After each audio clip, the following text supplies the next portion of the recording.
Hola, buenos días.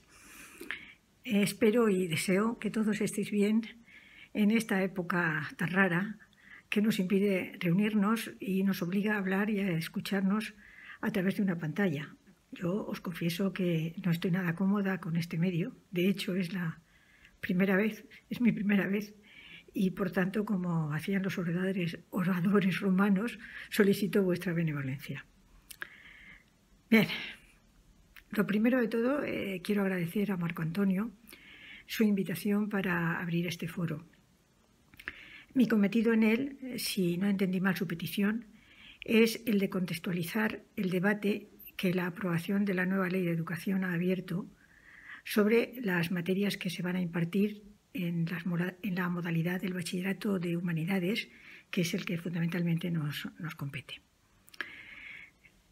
Bien, me voy a remontar unos años atrás, concretamente al verano de 1970, porque en el mes de agosto de ese año se aprobó la Ley General de Educación, que yo la considero el origen de nuestras preocupaciones actuales.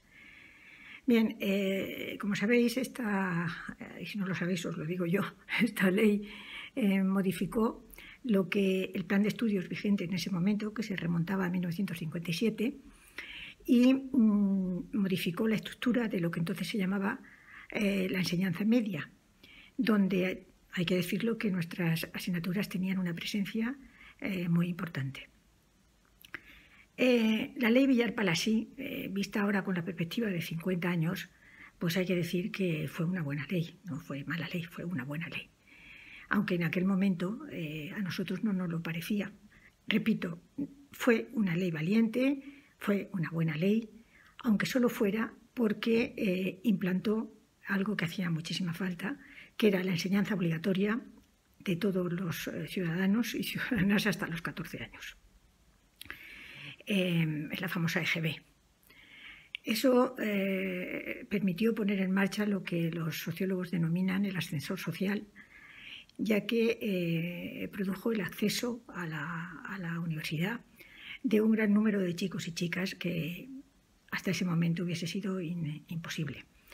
Tenéis que pensar que hasta los años 70 apenas se llegaba al 10% de las personas que llegaban a la universidad, y normalmente pues eran de las clases altas y, en fin, unos auténticos privilegiados.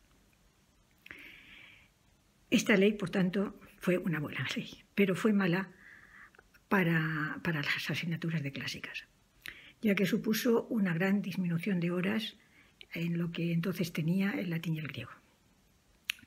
Por si alguien no lo sabe, y para que os deis una idea, en el plan del 57, la enseñanza media, que estaba dividida en dos bachilleratos, uno elemental hasta los 14 años y otro el bachillerato superior, el latín tenía un curso en el bachillerato elemental. Y luego en el bachillerato superior, que se dividía entre ciencias y letras, y que además era igual de numeroso, los alumnos el alumnado que optaba por las letras que por las ciencias, dependía de los centros. Incluso yo estaba en algún centro en que había más alumnos de letras que de ciencias. Pues bien, en ese bachillerato, en el bachillerato de letras, el latín y el griego eran obligatorios en los dos cursos del bachillerato y obligatorios en el tercero, que era el curso de acceso a la universidad, que entonces se denominaba preuniversitario. Pues bien, como vais a ver, esa situación yo que ahora calificaría de edad de oro, la edad de oro de nuestras asignaturas, pues desapareció porque la merma que esta ley traía fue muy importante. Y además supuso, yo creo, fue el inicio, diríamos, de nuestras preocupaciones en dos sentidos. Uno, porque incluyó la palabra optatividad, que causó la inseguridad a muchas asignaturas, pero especialmente a las nuestras, porque teníamos que competir en la elección con otras materias. Y, en segundo lugar, porque inició el cuestionamiento, que cada vez ha sido más progresivo, sobre la utilidad de nuestras asignaturas. Supongo que no existe ningún profesor de clásicas que no haya sufrido la experiencia de que al principio de curso, o a mitad de curso o cuando sea, algún padre, algún alumno, incluso algún compañero, no le haya preguntado que para qué sirve el latín y el griego. Bien, a este respecto voy a hacer un excursus porque hace unos días en la cadena SER, Javier del Pino entrevistó al autor del libro que se llama El espíritu del mundo en Silicon Valley.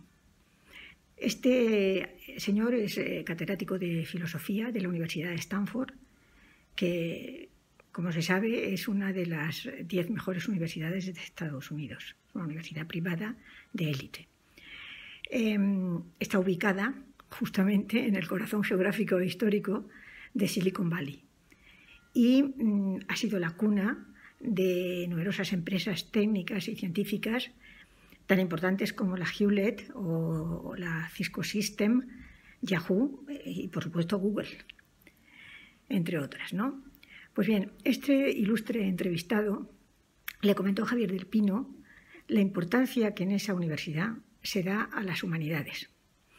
Unas humanidades que él enfatizó mucho en decir que no son lo que se entiende ahora por humanidades, digamos, en sentido moderno, sino las humanidades clásicas. Y que estas humanidades gozan de un gran prestigio entre los estudiantes, ya que los alumnos más destacados en especialidades como son las ciencias de la computación o la inteligencia artificial suelen elegir estas humanidades. Y lo que a mí me resultó más interesante es que atribuyen parte del éxito, cuando no la totalidad, a la elección de estas asignaturas. Por tanto, no cabe mayor desmentido a la supuesta inutilidad de las humanidades clásicas. Y me parece que vale la pena buscar esta entrevista y conservar el audio, porque a lo mejor será un placer hacérselo oír a algunas personas. Bien, volviendo a la Ley General de Educación, a la ley del año 70, de 1970, y a la merma que supuso para nuestras asignaturas, tengo que decir que podría haber sido peor, ya que esta ley, como toda ley, vino precedida de un anteproyecto y ahí la situación era todavía mucho peor. Ante la lectura de este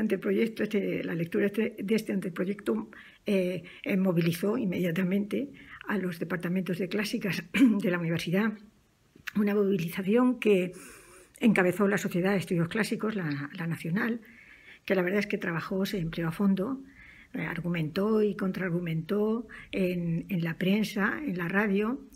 Se entrevistó con numerosos procuradores en Cortes, que era como entonces se llamaba a los diputados, y consiguió involucrar a personas influyentes del mundo de la cultura y de otros ámbitos para defender nuestras asignaturas.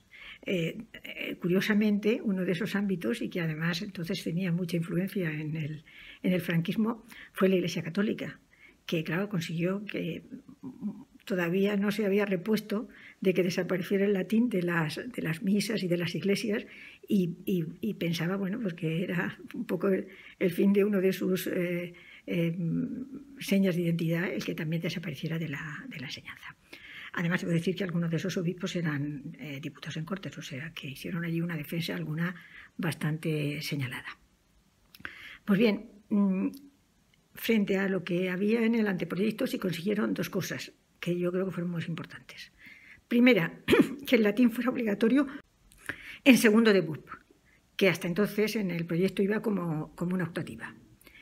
Y segundo, que en unas asignaturas nuevas, que a nosotros nos parecieron al principio un poco raras, por el nombre, que eran las EATPs, que eran asignaturas de carácter optativo, que además se impartían a propuesta de los centros educativos, ciertamente que necesitaban la autorización de la consellería o, en fin, o del departamento que correspondiera, pues se logró que entre esas asignaturas optativas era obligado la inclusión de la oferta de la cultura clásica. Era la única optativa que aparecía denominada.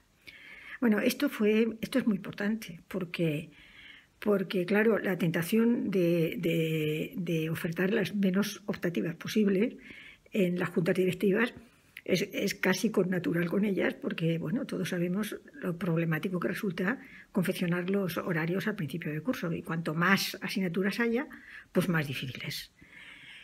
Y les obligaba, por supuesto, a ofertarlas a la enseñanza pública y a la enseñanza concertada o privada, que entonces era. Bien, claro que el que esté por imperativo legal la obligación de ofertarla no quiere decir que hubiera solicitudes o que algunas juntas de algunos institutos dijeran que no las había. Y además hay que decir que esto sirvió de pretexto para muchos centros concertados que hubo en su momento, cuando se concertó en los años 80, para decir que como no había solicitudes, pues no se podía hacer, en fin, la oferta se había hecho, pero que no había habido solicitudes, y de paso, pues si no hay cultura clásica, pues de paso tampoco a lo mejor interesaba que hubiera griego, y en fin, y se quedaban con el bachillerato, con el segundo de latín de bachillerato, porque no les quedaba más remedio. Bueno, con esto, que repito que fue una gran victoria, de hecho se ha mantenido en todas las sucesivas leyes de educación que han salido la obligatoriedad de ofertar la cultura clásica, pero digo que con esto se inició una dinámica que yo creo que ya forma parte del DNR de los profesores de clásicas, y es la inquietud cada principio de curso o cada organización de curso, y la necesidad de luchar para conseguir solicitudes y que sean tenidas en cuenta nuestras asignaturas en la programación de ese año. La ley Villar-Palasí, como se sabe, estuvo vigente hasta 1990, que fue cuando se aprobó la LOCSE. Bien, como sabréis también, la LOCSE se aprobó con una gran mayoría en las Cortes, pero con los votos en contra de la oposición. Y eso fue terrible, porque se inició a partir de ella este nefasto, perverso, por no llamarlo de otra manera, carrusel de sucesivas leyes de educación que, sin excepción de ninguna, se han ido aprobando con la falta de apoyo de la oposición en cada caso, por la imposibilidad de los representantes políticos de llegar a un consenso. Un consenso que cada vez es más necesario, porque sin el cual es imposible que se corrijan las deficiencias de base y endémicas que arrastra nuestro sistema educativo.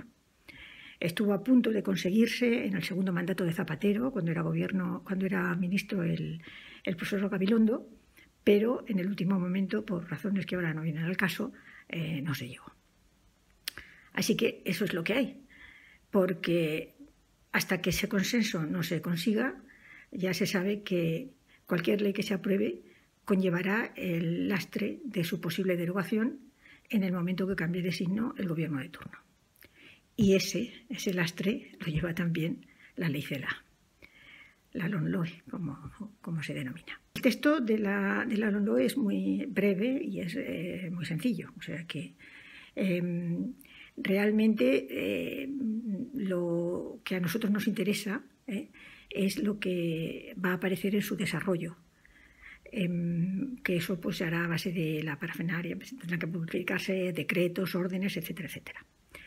Pero bueno, hasta el momento lo que sí que se observa es que hay una gran similitud en la estructura del currículum con la LOE del 2006, la que se aprobó en el primer gobierno de Zapatero.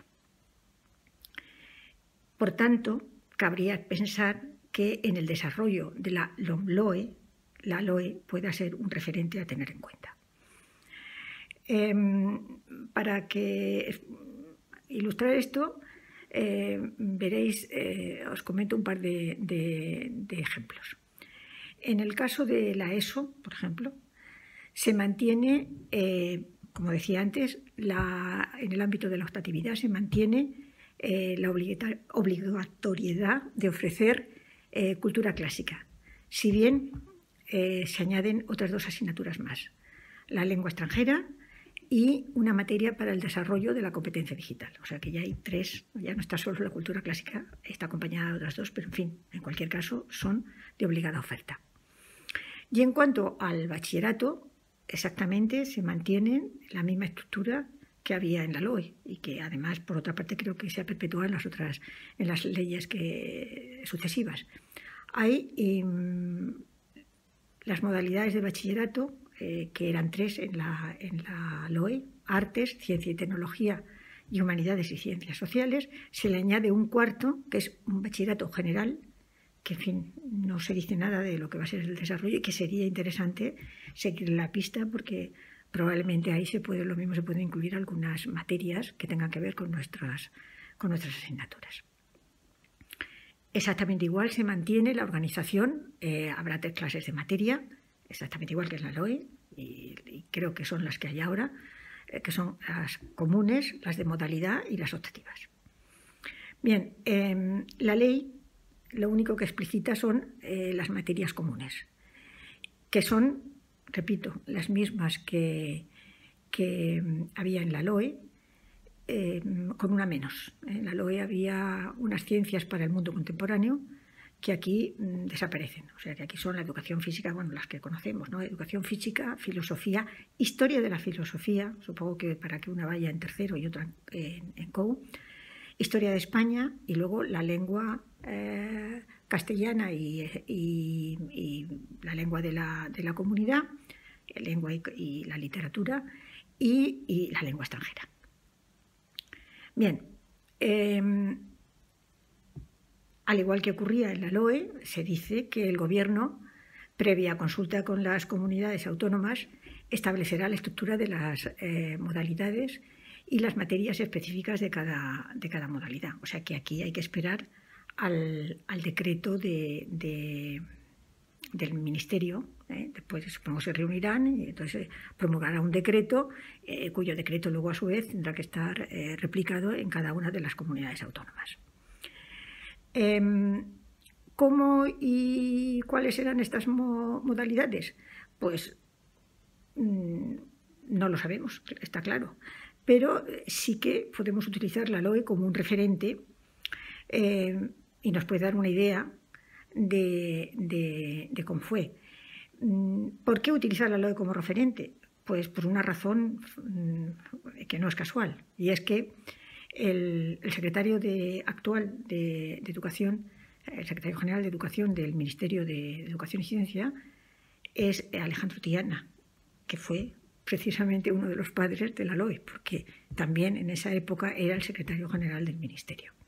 Y bueno, pues ha cambiado porque han pasado 15 años, ¿no? Más o menos, o 14 años, pero bueno, en estas cuestiones tampoco es mucho tiempo. Para darnos una idea de por dónde pueden ir los tiros, lo que podemos ver es analizar cómo se sustanció la LOE en la Comunidad Valenciana y qué recepción tuvo. En cuanto a las materias de modalidad, y luego veremos también las materias optativas.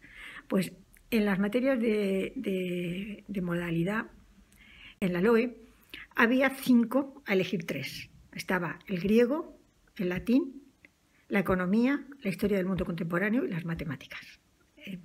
Lo cual permitía que el latín prácticamente no tuviera que sufrir la optatividad, no así el griego, que tenía que disputarse el terreno con lo que han sido nuestras 2 asignaturas tremendas, que son la economía y las matemáticas aplicadas a las ciencias sociales.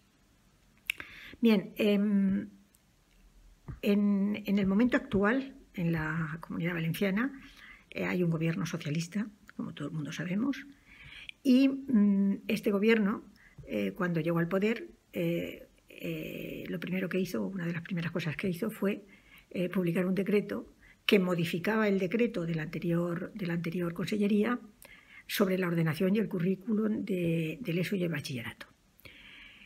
En este momento, bueno, lo sabéis mejor que yo, se mantiene el griego y el latín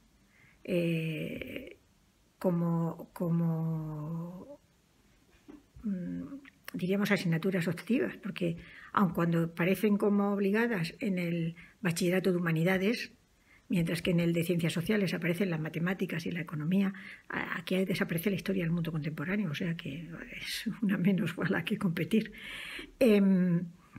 De hecho, en la estructura de los centros ya sabéis que no se puede hacer este distingo entre humanidades y ciencias sociales, todo eso es un bloque, ahí se configuran unas asignaturas de acuerdo con ello, y entonces, pues bueno, se coge latín y griego, pero también se puede coger latín y matemáticas o latín y economía, o en fin. Está claro que no está la historia del mundo contemporáneo, con lo cual, pues no sé yo, vosotros sabréis si es más fácil que se elija latín y griego. Bien, en el segundo curso, en la LOE, había 7 asignaturas, a elegir 3. Aquí la cosa ya estaba más difícil para el latín y desde luego muy difícil para el griego, porque entre las 7 estaba el latín, el griego, las matemáticas aplicadas a las ciencias sociales, la economía de la empresa, pero también estaba la geografía, la literatura universal y sobre todo la historia del arte, porque esa opción de coger latín e historia del arte, por lo menos cuando yo estaba en activo, era frecuente. Ahora mismo, pues sabéis que en el segundo curso están como opcionales, troncales, porque bueno, la terminología se ha complicado mucho, el griego, la economía, la geografía y la historia del arte. En fin, no sé, no veo que haya mucha diferencia de lo que pudo ocurrir entonces. Dependerá también un poco de cómo se haya confeccionado en cada centro. Bien, en cuanto a las materias optativas, también en la LOE se dice lo mismo que en la LOE. Es que están, además, prácticamente es la misma redacción, o sea, están copiadas tal cual los párrafos, ¿no? Corresponde a las administraciones educativas la ordenación de las materias optativas. Aquí ya hay que esperar ya no solo a los decretos de desarrollo, sino a las órdenes correspondientes. Y normalmente el proceso se lleva un par de años, la experiencia de otras leyes, ¿no? Si analizamos para tener una idea de lo que puede ocurrir en la Comunidad Valenciana, comparando lo que había en la LOE y lo que hay ahora, pues lo mismo a lo mejor nos da alguna idea. Bien, en la LOE, en las materias optativas, distinguía aquí en la Comunidad Valenciana, bueno, hay que decir que aquí el caso de la Comunidad Valenciana fue un poco especial y en alguna manera nos convertimos en la envidia del resto de las comunidades. Yo creo que, bueno, no estoy convencida porque lo sé de buena tinta, que se debió a la sensibilidad del que entonces era consejero de Educación, el profesor Joan Romero. Él hizo mucha hincapié a la Dirección de Ordenación Académica a que en el catálogo de las optativas se tuvieran en cuenta todas las especialidades que se impartían en los seminarios, porque él pensaba que en los institutos pues, realmente hay una gran riqueza de especialistas, quizás sea juntos, porque también están las universidades, pero en fin, es que son departamentos, pero vamos, en un instituto es que hay de todo, o sea, que cualquier problema que tengas siempre hay algún compañero que te lo puede resolver con su sabiduría. Pues bien, él insistió mucho en que estuvieran presentes todas las especialidades, al menos con una asignatura. Nosotros fuimos afortunados porque no tuvimos una, tuvimos 2. Se organizó de manera que en el primer curso, entre comunes y optativas, estas optativas a su vez, había también una segunda opción para elegir. En el primer curso había 7 asignaturas y una de ellas era de nuestros seminarios, que eran los fundamentos léxicos de las ciencias y de la técnica.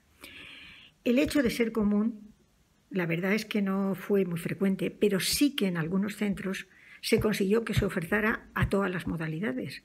Y bueno, si son las maravillas que se hicieran o como fue aquello, yo sé de institutos en que a esta asignatura se ofertó en ciencias y letras. En otras se ofreció en letras y en otras solo en ciencias. Pero hubo algunas que recibía alumnos de ciencias y letras, lo cual era una suerte porque sí que esta asignatura estaba garantizada por encima casi de las demás.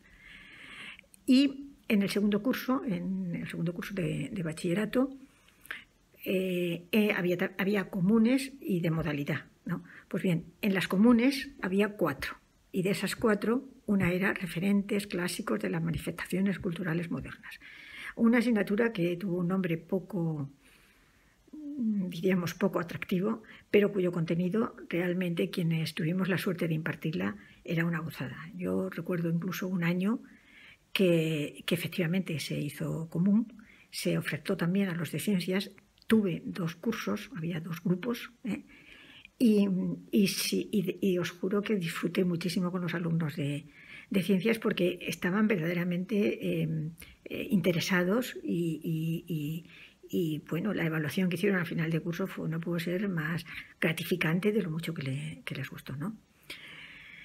Bien, luego en las de modalidad, en la LOE, se elegían 2 en segundo de bachillerato, pero eso era en parte porque el griego no estaba en las de modalidad, sino que el griego entraba en estas optativas, con lo cual bueno, pues la gente que quería seguir ya el itinerario nuestro, pues cogía las 2 que cogía una común que era los referentes y otra segunda que era el griego. Bien.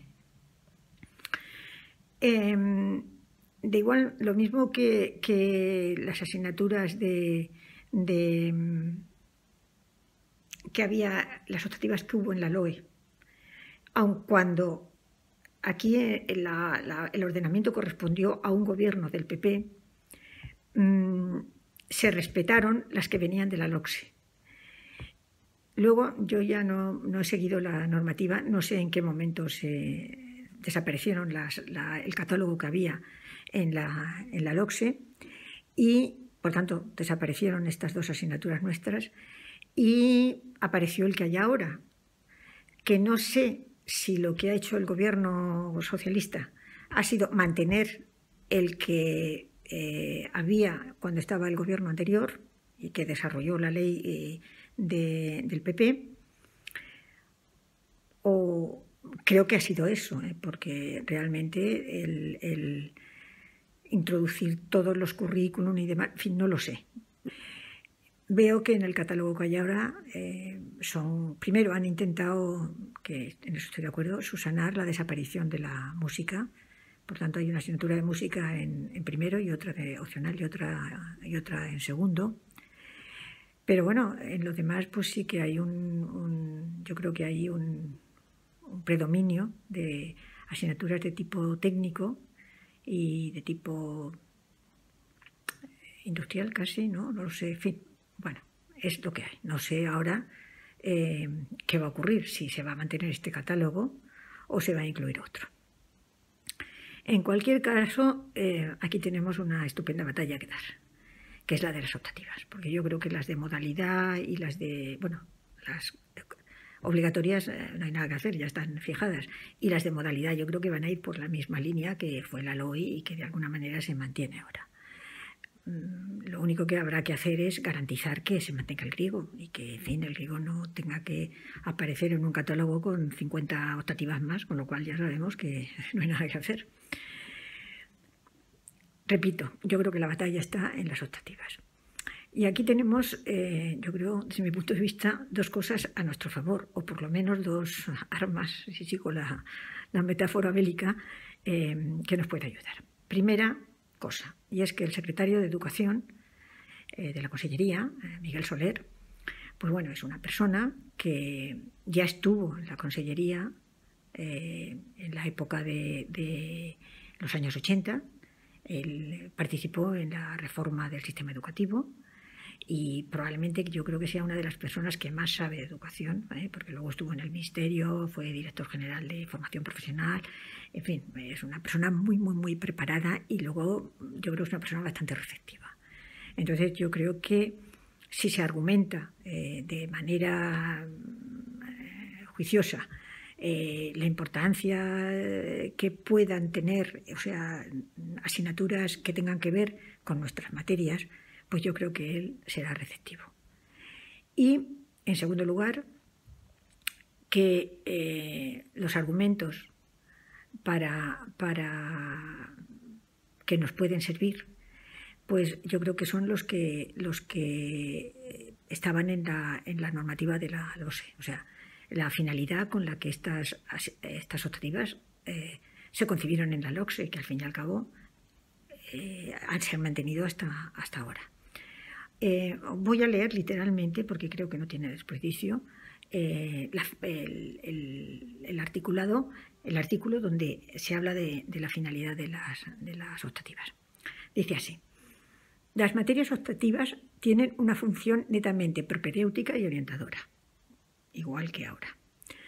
En ellas, y además de las vinculaciones que se establezcan con estudios posteriores o con el ejercicio de profesiones, y aquí viene lo interesante, deben tener cabida las preferencias subjetivas de los alumnos en orden a la adquisición de saberes y destrezas para la participación en los bienes culturales y para el desarrollo de una cultura del ocio.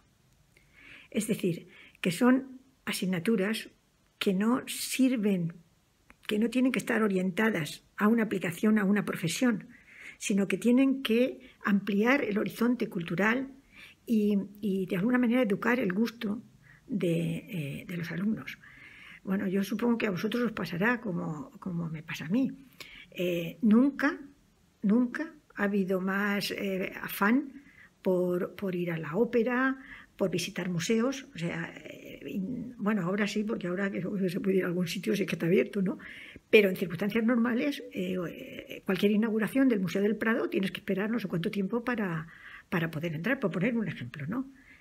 Y entonces, yo creo que ir al Museo del Prado sin saber un poco de mitología, un poco de historia antigua,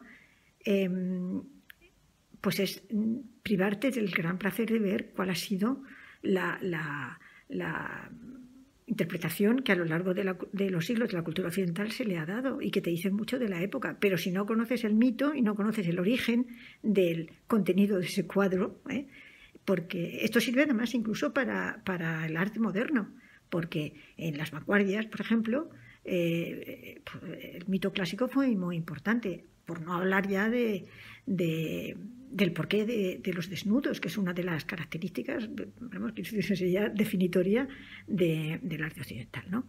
Bueno, pues, ¿dónde pueden los alumnos conocer esto? ¿Cómo se puede educar el gusto? Pues indudablemente son con asignaturas que tienen que ver con nosotros, ¿no? Y por otra parte, yo creo también que, yo creo que eso trabaja a nuestro favor, que nosotros, como estamos al principio del origen de la cultura, pues sabemos un poquito de todo. O sea, sabemos un poquito de ciencia, sabemos un poquito de filosofía, sabemos un poquito de mitología, en fin, sabemos un poquito de historia. Y eso creo que nos hace, los profesores de clásica, creo que somos muy flexibles y muy aptos para participar en lo que tiene que ser la enseñanza ahora, que son los proyectos que englobe a varias materias, de manera que diríamos que nuestros conocimientos pueden ser transversales más que los de ninguna otra asignatura. Bien, pues yo más o menos esto era lo que puedo aportar a este debate. Yo os invito a participar en él, a que deis vuestra opinión, a que hagáis propuestas lo más argumentadas posibles para que permitan a los representantes de la SEC, de la Sociedad de Estudios Clásicos de aquí, de la sección de Valencia y Castellón, pues defenderlas ante los parlamentarios para lograr que las apoyen y hagan preguntas sobre ellas en el caso de que en el proyecto no se contemplen, pero sobre todo ante la Consellería, que al fin y al cabo será la que tenga la última palabra.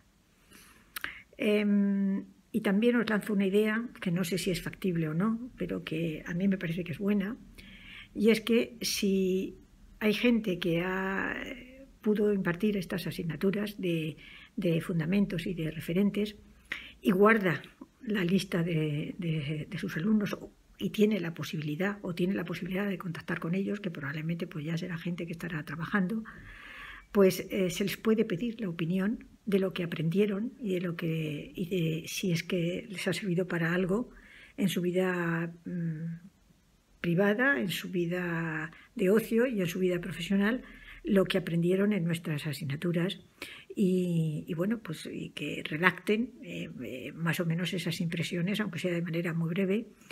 O si alguien ha guardado y tenía la costumbre de al final de curso pedir a los alumnos que evaluaran las asignaturas, pues también sería interesante hacer un pequeño dossier con lo que escribieron entonces. Lo digo porque este tipo de cosas pues también puede ser un argumento para esgrimir en el momento oportuno. Pues bien, hasta aquí era lo que yo tenía que comentar y daros las gracias y espero que haya salido bien.